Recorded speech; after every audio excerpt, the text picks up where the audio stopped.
हाल ही में केंद्रीय मंत्रिमंडल की बैठक के दौरान जनगणना में जाति से संबंधित आंकड़ों को शामिल करने को मंजूरी दे दी गई है। यानी कि अब भारत में आपको जनगणना के दौरान जाति के आंकड़े यानी कास्ट का डेटा भी, कास्ट सर्वे भी देखने को मिलने वाला है। तो आज इस वीडियो में हम इसी विषय पर बात करेंगे कि आखिर ये पूरा जो डिसीजन है, इस डिसीजन के क्या तमाम आयाम हमारे सामने मौजूद हैं, डिसीजन किस लिहाज से इंपॉर्टेंट है, इसका हिस्टोरिकल बैकग्राउंड क्या रहा है और इससे क्या क्या इम्पैक्ट आपको देखने को मिलने वाला है। मेरा नाम है अक्षय और आपका स्वागत है दृष्टि चैनल के इस नए वीडियो में। इसी नोट के साथ करते हैं वीडियो की शुरुआत और सबसे पहले देख लेते हैं यहाँ पर कि हमारी खबर क्या निकल करके आई है। तो खबर सबसे पहले अगर आप देखें तो प्रधानमंत्री नरेंद्र मोदी की अध्यक्षता में cabinet committee on political affairs की बैठक जो है वो आयोजित की गई थी। अब कैबिनेट कमेटीज क्या होती हैं, इस पर कल एक वीडियो हमारे चैनल पर अपलोड हुई थी, आप उस वीडियो को जाकर के देख सकते हैं। फिलहाल संक्षेप में यदि आप बात करें तो कैबिनेट कमेटी बेसिकली एक कैबिनेट होती है, एक आपका ग्रुप ऑफ मिनिस्टर्स है, उसके अंदर कैबिनेट है। कैबिनेट के अंदर एक और छोटा सा ग्रुप होता है जिसे बेसिकली आपका कहा जाता है कैबिनेट कमेटी, जो कि बहुत कम मेंबर्स उसमें शामिल होते हैं। तो ये आप कह सकते हैं हमारा जो मंत्रिमंडल है उसके जो कोर लोग हैं वो यहाँ पर आपको इन कमेटीज में देखने को मिलते हैं। तो हाल ही में ऐसी ही एक कमेटी की बैठक आयोजित की गई थी और इस बैठक के दौरान बेसिकली जो आगामी जनगणना है, आगामी जो सेंसस है, उसमें जाति गणना को भी शामिल करने का डिसीजन लिया गया है। यानी कि जब आपका सेंसस आयोजित किया जाएगा तो उस दौरान आपसे पूछा जाएगा कि आपकी कास्ट क्या है। तो ये बेसिकली खबर हमारे सामने निकल करके आई है। इस डिसीजन की अगर आप बात करें तो ये डिसीजन इस पूरे विषय को लेकर के बहुत लंबे समय से आपको डिमांड देखने को मिल रही थी और अब जाकर के सरकार ने उस डिमांड को मान्यता प्रदान कर दी है। 4 साल पहले अगर आप देखें तो आज से 4 साल पहले सरकार ने ही अपने एक आधिकारिक बयान में कहा था कि सरकार जाति के डेटा को एकत्र नहीं करने वाली है, लेकिन अब जाकर के सरकार ने अपने ऑफिशियल स्टांस को ही बदल दिया है। तो एक इंपॉर्टेंट डिसीजन यहाँ पर आपको देखने को मिला है cabinet committee on political affairs की तरफ से। आगे बढ़ने से पहले, इस पूरे विषय पर और डिटेल से बात करने से पहले आपके लिए एक इंपॉर्टेंट सूचना है। सूचना ये है कि हमारा दृष्टि लर्निंग ऐप जो है उस पर एआई यानी कि आर्टिफिशियल इंटेलिजेंस को इंटीग्रेट कर दिया गया है। तो अब आप हमारे 2 कोर्सेज हैं, जीएस के ऑनलाइन फाउंडेशन कोर्स हिंदी और अंग्रेजी, तो दोनों कोर्सेज पर आप जो है एआई फीचर का इस्तेमाल कर सकते हैं। एआई फीचर में आप जो है वीडियो की समरी प्राप्त कर सकते हैं पीडीएफ फॉर्म में, वो भी टाइम स्टैम्प के साथ। इसके अलावा आप क्वेश्चन भी जो है उस वीडियो से जुड़े हुए प्रैक्टिस कर सकते हैं एआई के माध्यम से और आप एआई से सवाल भी पूछ सकते हैं। तो बहुत इंपॉर्टेंट फीचर्स जो हैं वो यहाँ पर ऐप पर अपलोड किए गए हैं, ऐप पर इंटीग्रेट किए गए हैं। तो अगर आप इसका फायदा उठाना चाहते हैं, अगर आप इसको एक्सपीरियंस करना चाहते हैं तो आप हमारे ऐप को डाउनलोड कर सकते हैं। चलिए बढ़ा जाए आगे। ये तो एक इंपॉर्टेंट सूचना आपके लिए हुई। अब इस फैसले की इंपॉर्टेंस क्या है, इस फैसले के निहितार्थ क्या है, उसको समझने की अगर हम कोशिश करें, सबसे पहले ये निर्णय जो है भारत के सामाजिक और आर्थिक ढांचे को और ज्यादा मजबूत करने वाला है, और ज्यादा ताकत प्रदान करेगा और ये देश के समग्र प्रगति की दिशा में महत्वपूर्ण कदम साबित होगा, विशेष रूप से उन जातिगत समुदायों के लिए जो ऐतिहासिक रूप से काफी ज्यादा वंचित रहे हैं। कैसे मददगार साबित होगा? तो यहाँ पर अभी तक क्या हो रहा था कि हमारे पास कोई ऑफिशियल डेटा मौजूद नहीं था अलग अलग कम्युनिटीज की के आंकड़ों को लेकर के, पर अब जब हमारे पास ऑफिशियल डेटा मौजूद होगा तो उस डेटा के आधार पर बेहतर डिसीजन लिए जा सकते हैं, बेहतर निर्णय लिए जा सकते हैं। तो इस लिहाज से भी पूरा डिसीजन काफी इंपॉर्टेंट है। तो डिसीजन मेकिंग जो है, आंकड़े क्या करते हैं, आप आंकड़े आपकी डिसीजन मेकिंग प्रोसेस को और ज्यादा मजबूत करते हैं। तो ये ओवरऑल इसकी इंपॉर्टेंस की हमने बात की। इसके अलावा अगर इसके ऐतिहासिक बैकग्राउंड को अगर हम देखें, पृष्ठभूमि की अगर हम बात करें, तो सबसे पहले 1951 के बाद अगर आप देखें तो 1951 के बाद यानी जब भारत आजाद हुआ और आजादी के बाद जो पहली जनगणना आपको देखने को मिली, उसके बाद 1951 के बाद केवल शेड्यूल कास्ट और शेड्यूल ट्राइब के जो आंकड़े थे वही जुटाए जा रहे थे। इससे पहले अगर आप देखें तो ब्रिटिश काल के दौरान भारत में सभी जातियों के आंकड़े एकत्र किए गए थे। कब किए गए थे?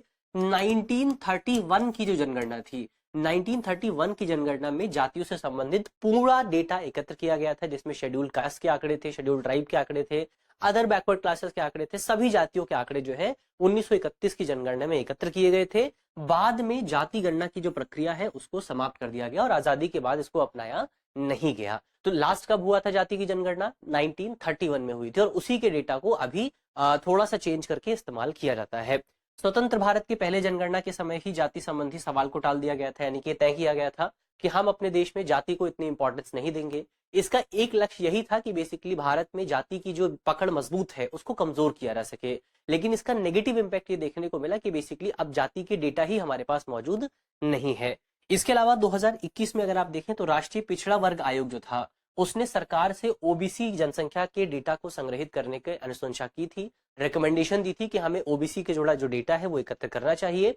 हालांकि जुलाई 2021 में सरकार ने संसद में जो बयान पेश किया, उस बयान में सरकार ने स्पष्ट तौर पर कहा कि सरकार जनगणना के दौरान जाति के डेटा को एकत्र करने के पक्ष में नहीं है, क्योंकि ये समाज में जाति की जो फॉल्ट लाइन है, कास्ट की जो फॉल्ट लाइन है, उसको और ज्यादा मजबूत करेगा। और सरकार का प्राथमिक लक्ष्य यही है कि भारतीय समाज में जाति और जो धर्म के फैक्टर्स है उनको खत्म किया जाए, और जो हमारी राष्ट्रीयता का जो फैक्टर है उसको और ज्यादा मजबूत किया जाए। तो ये ओवरऑल ऐतिहासिक बैकग्राउंड की हमने बात की, हिस्टोरिकल बैकग्राउंड इसका हमने देखा।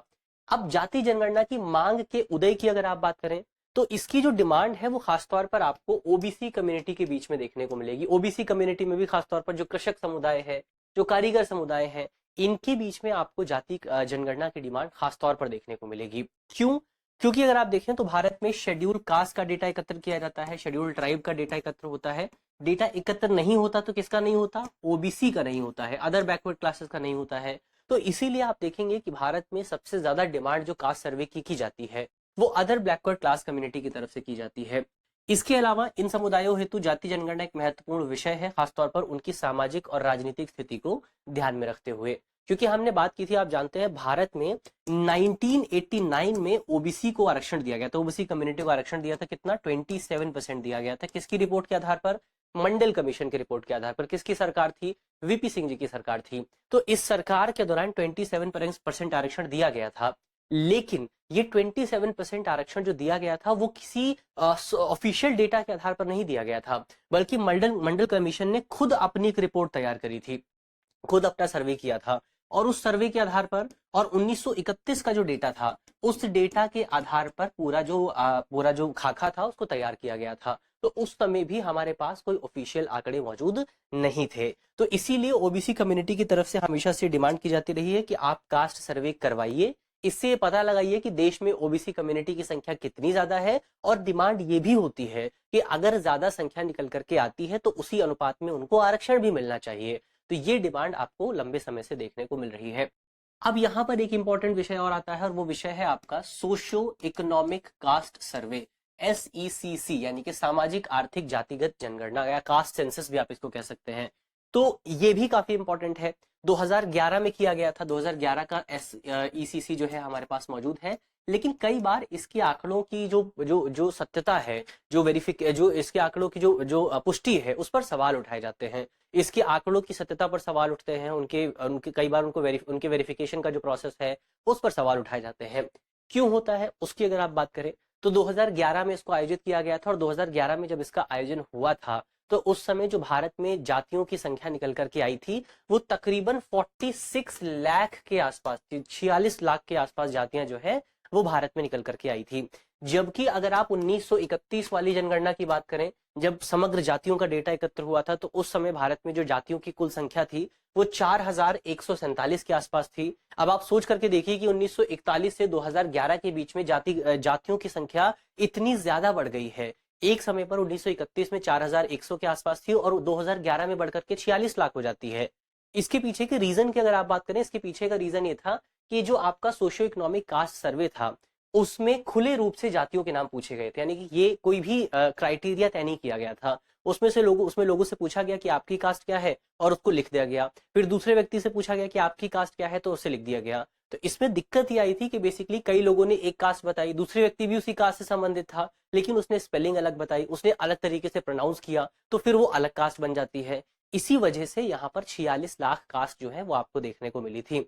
इसी समस्या को दूर करने पर बातचीत की जा रही थी, जिससे जातियों की संख्या बहुत ज्यादा अधिक हो गई थी। तो अब यहाँ पर सोल्यूशन क्या निकाला गया है? सोल्यूशन ये है कि हम एक कोड डायरेक्टरी तैयार करेंगे, यानी कि जातियों की एक लिस्ट तैयार करेंगे, और लोगों से मुक्त तौर पर जातियां नहीं पूछी जाएंगी, बल्कि उनको कहा जाएगा कि आप अपनी जाति बताइए, और लिस्ट में जो भी नंबर होगा वो जनगणना के जो फॉर्म है उसमें भर दिया जाएगा। ये तरीका यहाँ पर निकाला गया है। तो 2011 के सामाजिक आर्थिक जाति सर्वेक्षण के मुकाबले इस बार जाति की जनगणना जो है वो अंतिम चरण में की जाएगी। इसको कानूनी दर्जा भी प्राप्त है। 2011 वाला जो सर्वे था उसमें जाति बताना अनिवार्य नहीं था, लेकिन इस बार क्योंकि ये सेंसस का हिस्सा है तो ये अनिवार्य है, ये लीगली जो है मैंडेटरी है कि आपको बताना ही पड़ेगा। तो एक ये इंपॉर्टेंट एस्पेक्ट था यहाँ पर। इसके अलावा अंत में जाति जनगणना के प्रभाव की अगर आप बात करें, क्या इम्पैक्ट आपको देखने को मिलेगा, तो जाति जनगणना से सरकार की नीतियों और सरकारी सीमाओं और जो राजनीतिक सीमाएं हैं उन पर आपको प्रभाव देखने को मिलेगा, विशेष रूप से लोकसभा और विधानसभा सीटों के निर्धारण में, यानी कि डीलिमिटेशन में काफी ज्यादा इंपॉर्टेंट ये भूमिका अदा कर सकता है। तो ये चीज हमको याद रखनी है कि डीलिमिटेशन में इंपॉर्टेंट भूमिका हो सकती है। महिलाओं के लिए आरक्षण भी जनगणना और सीमांकन पर निर्धारित करेगा, यानी कि जब हम फीमेल रिजर्वेशन की बात करते हैं लोकसभा में, राज्य विधानसभाओं में, तो 33% आरक्षण देने की बात की गई है। पर ये आरक्षण केवल और केवल तब लागू हो पाएगा जब हमारे पास जनगणना के लेटेस्ट आंकड़े मौजूद होंगे, तो उस लिहाज से भी काफी इंपॉर्टेंट है। और फिर इससे ओबीसी समुदाय के लिए आरक्षण बढ़ाने की मांग और जाति श्रेणियों के भीतर उपवर्गीकरण यानी कि सब कैटेगराइजेशन को भी बल जो है मिलने वाला है। तो ये कुछ इंपॉर्टेंट इंपैक्ट आपको इस पूरी खबर की वजह से देखने को मिलेंगे। अब यहाँ पर हमारा टॉपिक होता है समाप्त। अंत में आपके लिए करंट अफेयर का सवाल है। सवाल में आपसे पूछा गया है कि भारत सरकार द्वारा ओबीसी आरक्षण किस वर्ष दिया गया था। ये 4 ऑप्शन आपके सामने मौजूद हैं। Option A 1947, option B 1965, option C 1989 और ऑप्शन डी 2015। और एक और इम्पोर्टेंट आपके लिए सवाल है और वो ये है कि 1992 का एक सुप्रीम कोर्ट का डिसीजन भी है जो इसी पूरे मामले से जुड़ा हुआ है। डिसीजन का नाम क्या है आपको जल्दी से कमेंट बॉक्स में बताना है। तो यहाँ पर इसी नोट के साथ करते हैं आज की अपनी वीडियो को समाप्त, और मुझे उम्मीद है कि वीडियो आपको पसंद आई होगी। वीडियो यदि आपको अच्छी लगी है तो लाइक कीजिएगा, शेयर कीजिएगा। मिलते हैं आपसे अगली वीडियो में, तब तक के लिए अपना ख्याल रखिए, ध्यान रखिए, पढ़ते रहिए। धन्यवाद।